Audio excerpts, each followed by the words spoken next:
So hello everyone, तो मेरा नाम है मृत्युंजय और कॉलेज रिव्यू सीरीज में आज एक ऐसे कॉलेज के बारे में हम बात करने वाले हैं एनआईटी त्रिची, जो कि सारे एनआईटीज में सबका बॉस होता है। मतलब सबसे बेस्ट एनआईटी त्रिची है। तो ये तमिलनाडु में है एक्चुअली। और इसकी एनआरएफ रैंकिंग की बात करूँ तो ये ऐसा एनआईटी है जिसने अपने हमेशा आईआईटीज को कम्पीट करके अपनी जो स्थान है वो टॉप 10 में हमेशा से बनाते आ रहा है। तो इसको जो एनआरएफ रैंकिंग है वो 8 है इंजीनियरिंग में, और 800 एकड़ का कैंपस है जो काफ़ी बड़ा होता है। तो 800 एकड़ का कैंपस है इनका।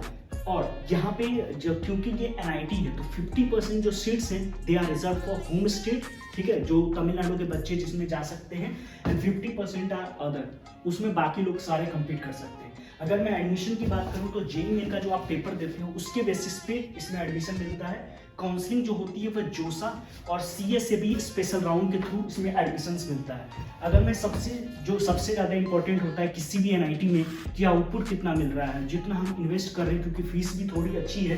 तो अगर मैं फीस की बात कर दूँ तो ट्यूशन फी आपकी 1,14,950 रुपया लगता है, और ये जनरल और ओबीसी के लिए है। अगर एससी एसटी में आते हैं तो 52,450 रुपया लगता है। और फर्स्ट सेमेस्टर का ये है, ठीक है, फर्स्ट सेमेस्टर में। अगर बाकी सेमेस्टर में 75,000 से 90,000 तक वेरी करता है। तो ये ट्यूशन फी की बात थी।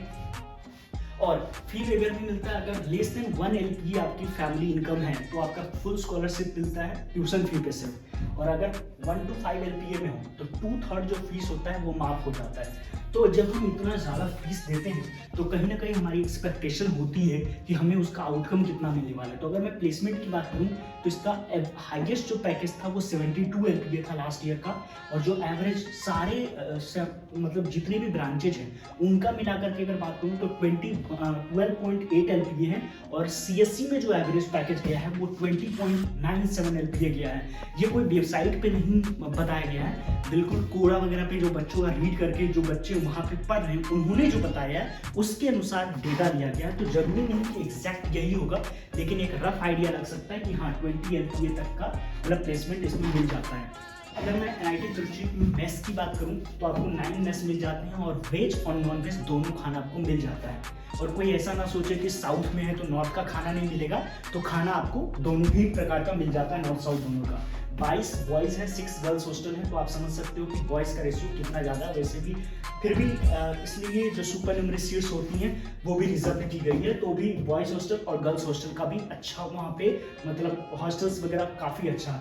एक उनको ऑक्टागन करके एक कंप्यूटर सेंटर होता है, लाइब्रेरी की भी फैसिलिटी आपको मिल जाती है, हॉस्पिटल्स भी हैं। तो अगर आपको कोई प्रॉब्लम वगैरह कुछ भी होता है तो हॉस्पिटल वगैरह भी मिल जाता है। तो फैसिलिटी के नाम पे everything is there that you wanted to be in a college.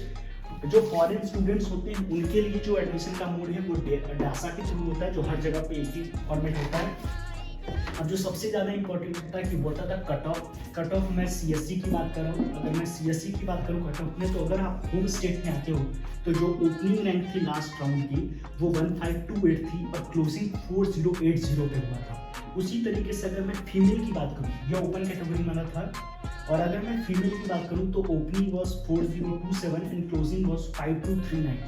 This is for home state. और गलती से आप अगर अदर स्टेट के लिए हो गए तो आपको बहुत मुश्किल होने वाला है। तो अदर स्टेट में जो ओपनिंग देख सकते हैं 241 पे ही था और क्लोजिंग 996 पे।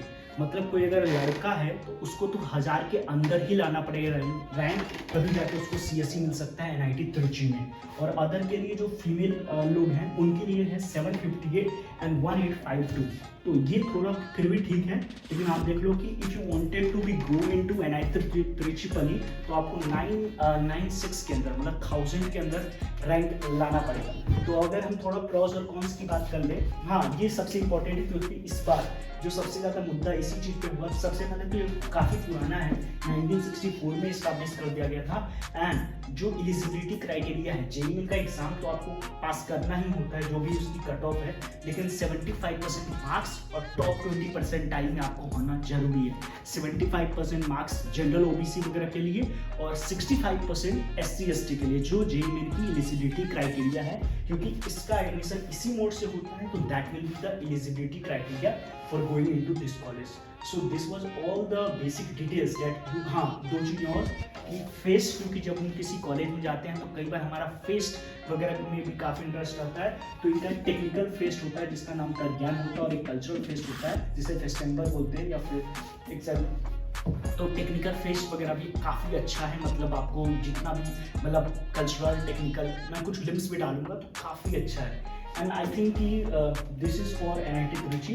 तो अब इसको कंक्लूड कर लेते हैं। तो कॉन्स के लिए सिर्फ इतना है कि बहुत ज़्यादा गर्मी पड़ती है, तो आपको थोड़ा सा गर्मी हो सकता है, और थोड़ा सा लैंग्वेज बैरियर भी होता है, क्योंकि साउथ के बच्चे जो होते हैं वो ज़्यादा होते हैं, तो आपको लैंग्वेज बैरियर देखने को मिल सकता है। प्रॉस की बात करूँ तो NIT में सबसे टॉप NIT है, बेस्ट NIT है, प्लेसमेंट जो है सबसे शानदार है। CSE अगर आपको गलती से मिलता है तो आप इस LPA के ऊपर ही जाओगे। तो आई थिंक यह वीडियो आपको पसंद आया होगा, और कमेंट में बता देना कि नेक्स्ट वीडियो किस कॉलेज पे चाहिए। Thank you and love you all.